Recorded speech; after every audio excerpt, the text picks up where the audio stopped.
Coming up, Max is laughing about Silverstone, Mercedes says Ferrari is almost out of money, and all the other important news ahead of this week's Great Britain Grand Prix. I'm Blind Bryce Castillo, and this is Blind Corners. OMW. We are on the other side of that Austrian Grand Prix, where George Russell got his second win of the year, even if not everybody thought he was the fastest. Red Bull team principal Laura Mecki said that he thought that the pace ranking at the Red Bull Ring was first Max, then Kimi, and then George in third. Of course, with Max's shock spin at the end of qualifying and Kimi's early race troubles, and also because of Max spinning, George kind of had a bit of a head start, and he had all the consistency. He's Mr. Saturday. He brought it home to Sunday.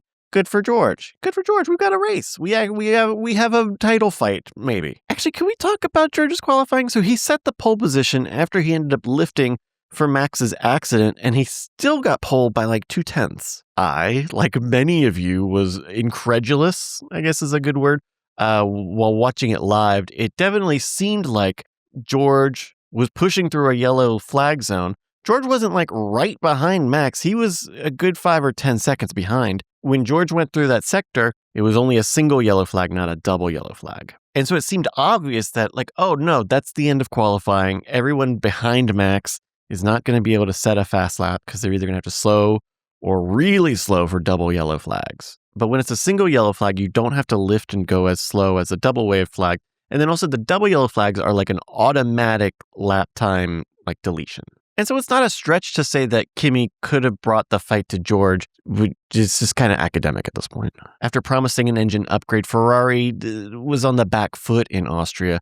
I've seen it speculated that because Ferrari have a smaller turbo, that is slower in the high altitude tracks like Austria or Mexico. Team principal Fred Vasseur admitted they were, quote, overheating and destroying everything, end quote, by over pushing in the first couple of laps to stay with the front runners. They also did a 3-stop while the rest of the top 10 finishers only did a 2-stop. And Lewis called it a reality check and pointed ahead to Silverstone, quote, lots of straights and lots of deployment and not many places to recover the power. It's not a good recipe for Ferrari or really anybody this week, but we'll talk about that later. Also, as a follow-up to last week, McLaren ended up aborting their plan to test their Macarena, the McLarena, the Macalorena, the Macklemore Arena, their rotating rear wing. It sounds like it just didn't work right when they installed it. That car missed a lot of free practice 1, which is where they said they were going to test it. So they didn't do it. Maybe we'll see it in a few weeks at Spa. But overall, the Austrian GP was fine. I mean, Mercedes are dominating the field. So the least that they could do is give us like a good intra-team battle. And we've seen it, but there just wasn't any in Austria. And so it was a little bit of a snoozer. I was telling somebody here that they shouldn't watch the full race. They should just watch the 30-minute race in 30. He came back and told me I should have just watched the race in 30. Silly season is looming as we get closer and closer to that summer break. Last week, McLaren CEO Zak Brown had talks with Max Verstappen's management team over a potential driver deal. The race understands that those talks absolutely happened and that Brown took the meeting because that's his job. But this isn't necessarily what it is on its face. It's not Max trying to push Oscar Piastri out of the team. It's more leverage. We've known for a while that Max has like a performance clause in his contract where if he's not at a certain position in the standings by summer break, and I think I've seen it's like P2, he has the option to exit his contract and leave Red Bull. There's not really anywhere Max could like feasibly go to without making the season really silly. McLaren had multi-year deals. Ferrari had just signed multi-year deals. It would need to be a team making a big swing and convincing Max to go with them this season. And none of the teams that would be a step up from Red Bull would do that move. But if the Verstappen camp can make Red Bull sweat a little bit, make him wonder if he's actually going to leave, it could lead to better concessions for a new long-term deal with Max. I mean, if they can convince him that the car will be good enough over the next few years, he might stick around in F1, but then it's not that he would go to another team, it's that he would just fucking leave the sport. And look, this could just be for more money. This could be he doesn't want to do PR stuff. Maybe he doesn't want to do Girl the Grid. We don't know. We'll see when the next Girl the Grid comes out.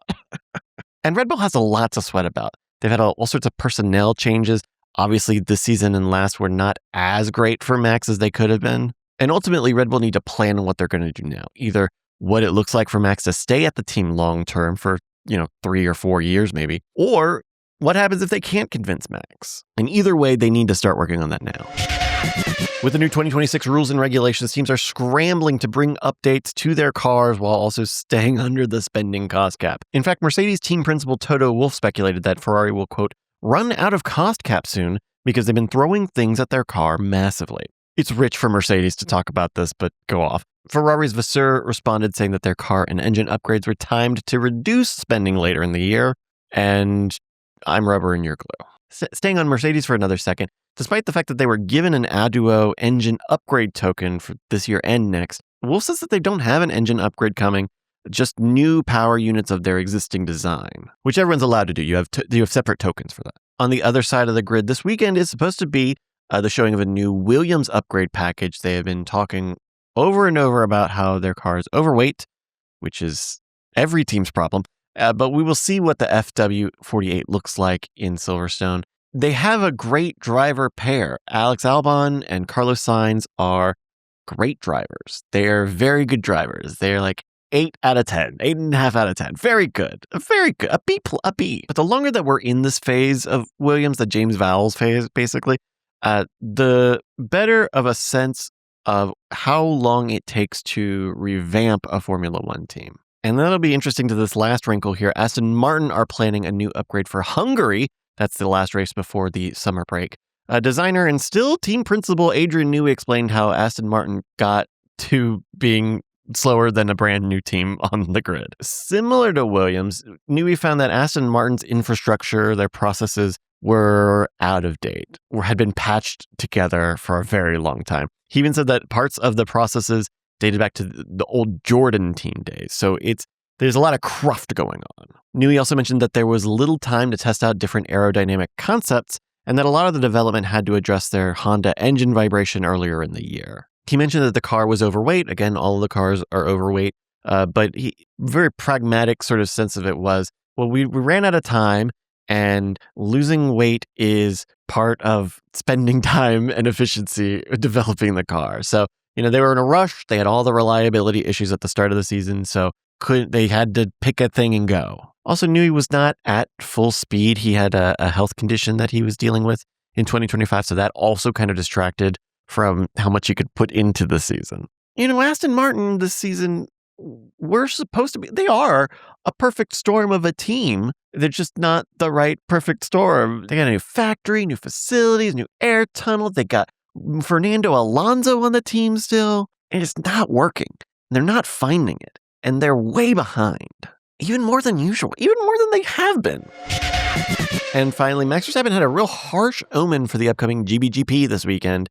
Quote, I did a few laps on the simulator, and I just started laughing. Not in a good way, it seems. So Silverstone is a fast power circuit. It's got a lot of high-speed straights and not a lot of heavy, slow braking zones. Normally, that would mean good old classic racing action, but kind of like we saw in Suzuka, that tracks like this don't work great with the current engine formula. The formula is all about recharging your battery, and if you don't have slow parts of the track, then you don't have the parts of the track where you build that battery back up. So who knows what's going to happen this weekend? The British Grand Prix is like the home Grand Prix for the whole sport. This is a season where the whole sport has looked not at its best. All right, that's going to do it here for today. If I missed something, it was because it was not important, and that's the only reason why. Thank you for listening. We will be back ahead of the Belgian Grand Prix at Spa coming July 17th through 19th. If you like this, throw us a bone over on Patreon, patreon.com/LFGX. Also, Marbles is back. Summer Marbles 26 is rolling on Thursday nights. Check it out. Brycas, BRYCAS, on Twitch. And that's going to do it, y'all. I've been Blind Bryce Castillo, and this has been Blind Corners. Meow.